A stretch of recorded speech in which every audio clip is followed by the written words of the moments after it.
Hi guys, welcome to my channel. So today we're going to talk about new updates with New York City's Airbnb. So basically there's nothing new here. I did a whole video on this. I'll put the link up on there. Back in 2021, Deblasio's administration, his last thing before he left office, he implemented this Airbnb rule, basically that's going to limit the way Airbnb operates in New York City and throughout the 5 boroughs. All right, so the era of unregulated Airbnb, that's over with. That's done. Earlier this year in the year, the city council they had meetings on how they're going to implement this new the new rules of Airbnb and what is that going to look like and so on and so forth. All right, so now that's basically over, starting in September 5th to be exact. All right, of this year, these new rules will go into effect. All right, so about a week ago, Airbnb sued the city to try to stop this new law from going into play, but they lost the lawsuit. The judge basically threw it out. Airbnb's argument was that Airbnb serves as small businesses for a lot of homeowners throughout the 5 boroughs. The majority of people who have Airbnbs are homeowners, and that's their little business, the way to pay their bills, especially after COVID and so on and so forth. The judge was not hearing, they want to hear any of that, and they basically threw out Airbnb's lawsuit. All right, so now I know some of you guys may have some questions, so I'm going to go ahead and answer some of the possible questions that you guys possibly will come up with. So can I legally book a place in New York through Airbnb? The answer is yes. You can still book Airbnbs. You can still come to New York City and still book Airbnbs. However, some buildings, they have some restrictions on those. I covered them on my previous video. But however, you can still come to New York City. The problem that arises with that is if you're booking a trip to New York City that is less than 30 days, all right, that's when you're gonna run into some issues. Anyone that is booking an Airbnb in New York less than 30 days, that is still allowed. However, there are some rules and regulations that comes with that. No more than 2 people. The person who is renting the Airbnb, the host, need to get a permit from OSE, the Office of Special Enforcement, if you are renting less than 30 days. Okay, so but if you are renting more than 30 days, you do not need that. New York City is just trying to combat or trying to eliminate short-term rentals and special buildings and so on and so forth. All right, but there are other companies in New York City that are operating, that are doing they're not year leases, they are somewhat short-term, 3 to 6 months. This company called Sonder, but they're renting apartments for 3 to 6 months.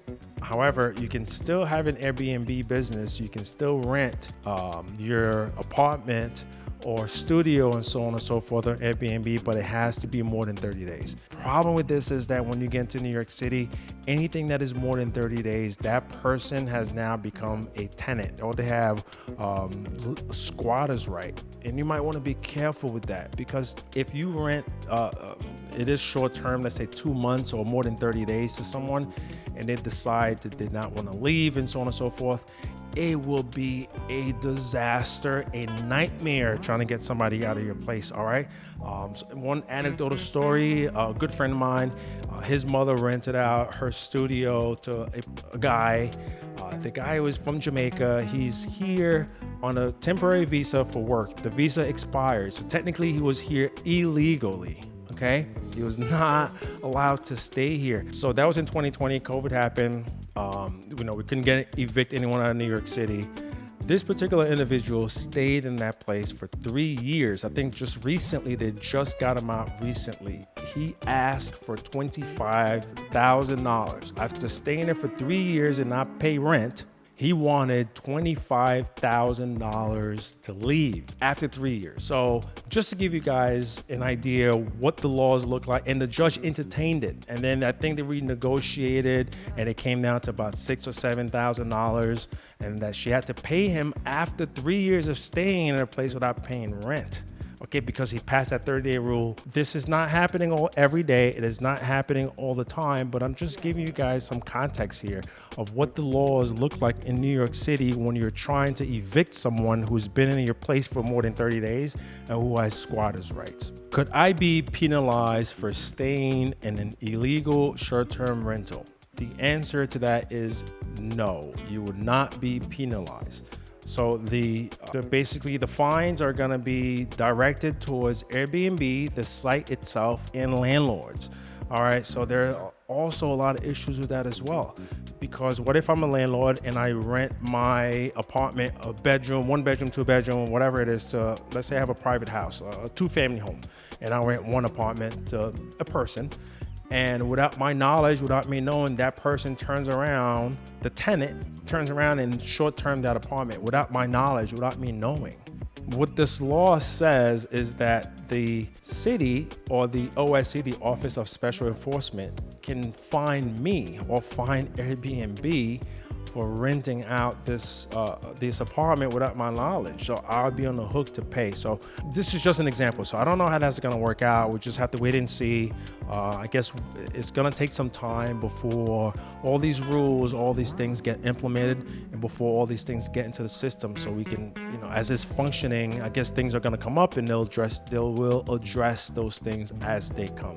All right, so but that's just one example of where it can potentially be problematic for landlords. Is staying at a traditional hotel a better option? Now, it all depends on what you want, okay? By and large, hotels tend to be in basically densest areas of the city, Manhattan, downtown Brooklyn, west part of Queens, like Astoria, and so on and so forth. All right. Some positive to hotels are there is a concierge service, there's 24-hour security. They change your towels. There's room service, so they'll change your bed sheets and your towels, everything, fresh towels, and change your bed sheets every day, and so on and so forth. So that's positive. But however, Airbnb does give you a lot more space at a more affordable pricing. I mean, there's a reason why people choose Airbnb, right? The market would dictate that. And so it is up to you what you want to do. You can do a hotel or you can do Airbnb. However, here is the problem.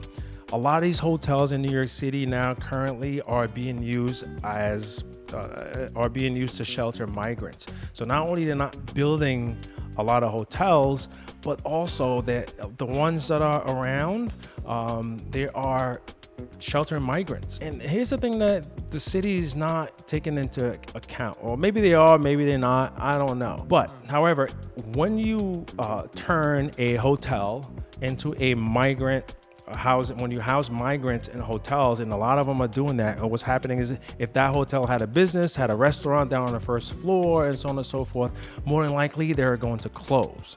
All right, so now the city's losing that tax dollars. Also, there are also businesses that are around hotels and also office space. That's another story. I'll do later.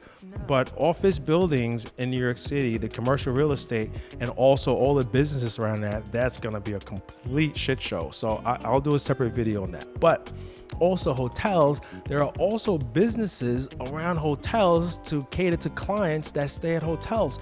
So when the city, they're not building new hotels, and the ones that are left, they're housing a lot of them are housing migrants, and the businesses around those hotels are suffering. A lot of them are closing because they're not getting that clientele anymore.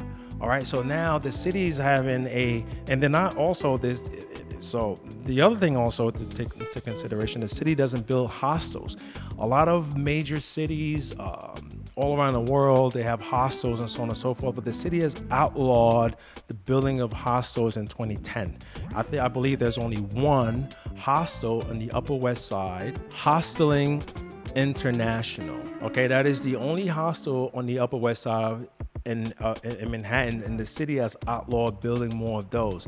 So after COVID, people are not coming back to work like they were. People are not going back to the offices, so the city is losing those tax dollars. Now, you would think that the city would want more people to come to the city, more visitors, more people to spend money and help the economy and move on and so on and so forth. The city, they are banning Airbnb, which will limit travel, people to come into the city.